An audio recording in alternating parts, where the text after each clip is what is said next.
अर्जुन एक छोटा लड़का था जो एक छोटे चहल पहल वाले शहर में रहता था।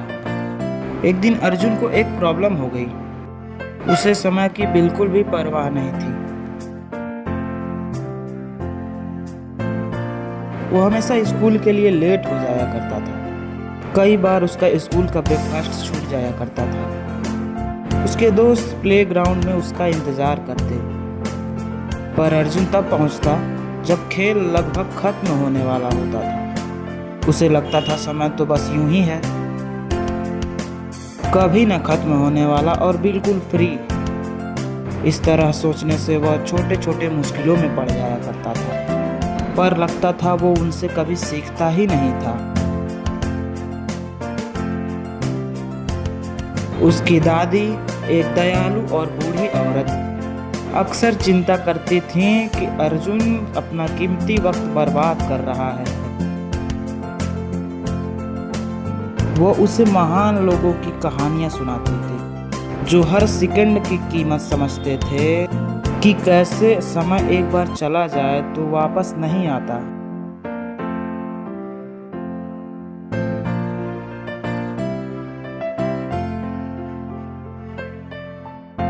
उन्हें उम्मीद थी कि उनकी बातें उसके छोटे से मन में समझ के उसके एक बीज बो दें। पर अर्जुन तो भाई अर्जुन था।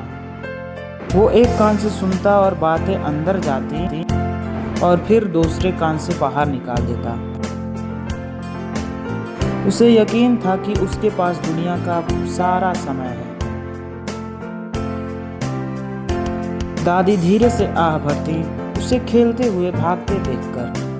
वो जानती थी कि जिंदगी के अपने तरीके होते हैं। कभी कभी सबक धीमी आवाज में होती थी और कभी कभी वो इतनी जोर से चीखती थी जिसे कोई अनदेखा नहीं कर सकता। वो प्रार्थना करती थी कि अर्जुन समय की कीमत सीख जाए, इससे पहले कि बहुत देर हो जाए। वो उससे बहुत प्यार करती थी। वो ये चाहती थी कि वो बस समय की कीमत को समझ जाए, जो सोने और जवाहरात से भी बहुत कीमती है। उन्हें उम्मीद थी कि वो ये बहुत जल्दी समझ जाएगा, अपने अनुभव से जो वह कभी नहीं भूलेगा। एक ऐसा अनुभव जो उसे बदल देगा। एक धूप वाली दोपहर अर्जुन खेल नहीं रहा था। वो किसी खास चीज के लिए लेट भी नहीं था। वो बस पुरानी बाजार की गलियों में घूम रहा था, जो अजीब नज़ारों और आवाज़ों से भरी थी। उसे शहर के इन छुपे हुए कोनों को एक्सप्लोर करने में बहुत मज़ा आता था। वो रंग बिरंगी कपड़ों बेचने वाली दुकानों और चमचमाती चूड़ियों वाली दुकानों, लुभावनी जलेबियों की दुकानों के पास से गुजरा। लग रहा था जैसे वो एक बड़ा एडवेंचरर हो जो एक शानदार खोज पर निकला है। हर मोड़ पर नई नई चीजें खोज रहा है।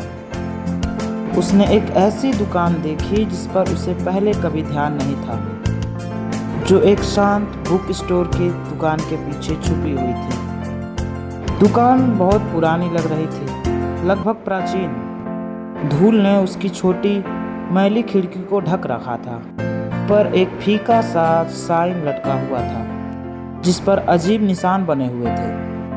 अर्जुन को एक खिंचाव महसूस हुआ, एक अजीब सी क्यूरियोसिटी जो उसे समझा नहीं पा रहा था। ऐसा लग रहा था जैसे दुकान उसे बुला रही हो अपने तरफ। वो एक पल के लिए हिचकिचाया, फिर उसने दरवाजा खोला और ध्यान से अंदर कदम रखा। अंदर हवा पुराने कागजों और मसालों से भरी हुई थी। वहाँ हल्की रोशनी थी। शेल्फ पर अजीब अजीब चीजें भरी हुई थी, अजीब तरह की छोटी छोटी दिखने वाली चीजें और कैंडल्स। एक बिखरे हुए काउंटर के पीछे एक बहुत बूढ़े आदमी बैठे थे, जिनकी लंबी सफेद दाढ़ी थी और एक रहस्यमयी रोशनी से चमक रही थी। अर्जुन के ऊपर आते ही उन्होंने ऊपर देखा। एक छोटी सी मुस्कान उनकी झुर्रियों वाले चेहरे पर फैल रही थी। लग रहा था जैसे वो किसी का इंतजार कर रहे, जैसे खुद अर्जुन का ही। उन्होंने कहा, यह एक बहुत स्पेशल घड़ी है जो यह खुद समय को कंट्रोल कर सकती है। अर्जुन की आंखें अविश्वास और एक जबरदस्त चमक से चमक उठी। अर्जुन को अपनी किस्मत पर यकीन ही नहीं हो रहा था। एक घड़ी जो समय को कंट्रोल कर सकती थी। उसने बूढ़े दुकानदार को थैंक यू कहा और वादा किया कि इस घड़ी का वह समझदारी से इस्तेमाल करेगा। उसे पूरी तरह यह पता नहीं था कि इसका इस्तेमाल कैसे करना है। वह दुकान से भागा, जादुई घड़ी को कस के अपने हाथों में पकड़े हुए। उसने समय को रोक दिया। उसने अपने आसपास सब कुछ फ्रीज कर दिया। चिड़िया हवा में ही लटकती थी। सड़क शांत हो गई। उसने अपने आइसक्रीम का मजा लिया। उसे घंटों जैसा लगा। उसने सोचा, उसे राजा जैसा महसूस हुआ। उसने घड़ी का इस्तेमाल हर चीज के लिए करना शुरू कर दिया था। अगर वो लेट होता तो समय को थोड़ा पीछे कर देता। जब क्लास बोरिंग होती तो वह समय को फास्ट फॉरवर्ड कर देता। उसने इसका इस्तेमाल अपने दोस्तों के साथ गेम जीतने के लिए इस्तेमाल किया। उसे पावरफुल महसूस हुआ, लेकिन जल्द ही चीजें गड़बड़ होने लगी। बहुत गड़बड़। जब वह समय पीछे करता तो लोग कंफ्यूज हो जाते। वह वही काम दोहराते जो वह पहले ही कर चुके थे। जब वह समय को फास्ट फॉरवर्ड करता तो वह जरूरी इंफॉर्मेशन मिस कर देता। उसके दोस्तों ने उसके पास अजीब चीजें होते हुए नोटिस किया। उन्हें समय झटका देने वाला और अनप्रेडिक्टेबल चीजें महसूस होने लगा। जब वह अपना होमवर्क न करने के लिए समय को रोकने की कोशिश कर रहा था, तब उसकी घड़ी अजीब सी चमक में आ रही थी। अचानक एक तेज चौंधिया देने वाली रोशनी उसके कमरे में भर गई। अर्जुन ने डर के मारे अपनी आंखें ढक ली। जब रोशनी धीमी हुई तो उसके सामने एक लंबा साया खड़ा था, जो एक अलौकिक चमक से झिलमिला रहा था। उसने कहा, मैं समय का रक्षक हूँ। समय एक ऐसा धागा है जिससे जिंदगी बुनी जाती है।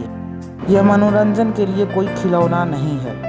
अर्जुन के शरीर में एक डर की लहर दौड़ गई थी। समय रक्षक ने अर्जुन को अपनी पैनी नजरों से देखा।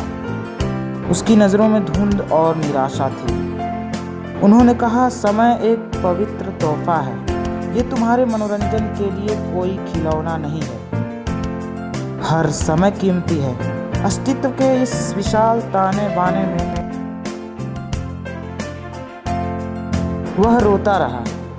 उसे आखिरकार अपने समय की गंभीरता को समझ में आ गई। उसने एक ऐसी चीज के साथ खेला था जो उसके समझ और कंट्रोल के बिल्कुल ही परे थी। उसकी गलत इस्तेमाल के नतीजे से समय रक्षक ने उसको एक सजा सुनाई। वो घड़ी अर्जुन के कांपते हाथ से तुरंत ले ली गई और फिर वह तुरंत गायब हो गई। उन्होंने कहा, तुम समय को बिल्कुल कंट्रोल करना चाहते थे अर्जुन, तो तुम वैसा ही महसूस करोगे जैसा तुमने दूसरों को महसूस कराया था। अर्जुन के लिए समय बहुत धीरे चलने लगा। हर सेकंड घंटों के बराबर पर और एक घंटा एक दिन जैसा लगता था। अपने स्कूल बस का इंतजार करना एक पीड़ा थी। क्लास में बैठना असहनीय था। ये उसकी नई दर्दनाक सच्चाई थी। अर्जुन को अपनी बेवकूफ़ी पर गहरा पछतावा हुआ। उसे अपनी दादी की कोमल बातें याद आईं। उसे उनकी हर गुजरती कीमत के बारे में उनकी कहानियाँ याद आईं। वह समझ गया कि वह उसे हर समय क्या सिखाने की कोशिश कर रही थी। उसे जिंदगी का नॉर्मल बहाव याद आ रहा था। उसे अचानक मिलने वाली खुशियाँ याद आ रही थी। वो रोया, अपने धीरे समय की वजह से नहीं, बल्कि अपनी अज्ञानता और बेवकूफ़ी के चलते। उसने अपने कामों का सच में पछतावा किया। अर्जुन का सच्चा दुख और समझ देखकर समय रक्षक आखिरकार फिर प्रकट हुए। उन्होंने कहा, तुमने अपना समय सीख लिया है अर्जुन, एक कठिन और बहुत जरूरी सबक। समय का धीमा चलना खत्म हो गया। सभी अपने नॉर्मल रफ्तार पर लौट आए। अर्जुन अब वह पहले वाला लड़का नहीं रहा। अब वह हर सेकंड की कदर करता था। वह कभी लेट नहीं होता था। वह अपनी दादी की बात बहुत ध्यान से सुनता था। वह समझ गया था कि समय उसके लिए बहुत कीमती है। उसने उसका समझदारी से इस्तेमाल करना सीख लिया।